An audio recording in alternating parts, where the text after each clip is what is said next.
lamari. Tan. Hinapang. Po yun? Bakit po kami naputulan po ba kami ng kuryente? Nag-brain out ba ngayon? Sadya ko talaga yan kasi 3 taon na kayong hindi nababayad ng kuryente! Naman na, palugit. Nako, at mga anak ko, madami kasing lamok sa amin eh. Baka naman, meron pang makon, babayarin ko lang basta may renew. Mga anak mo, tapos ngayon, ako pa sasabihin mo, anak-anak ka, tapos hindi mo kaya ang buhayin, hindi... Ganun.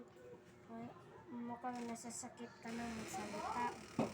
Hindi ko kayo tutulungan, lumayas ka na doon! Kamay rin niyo, ugma.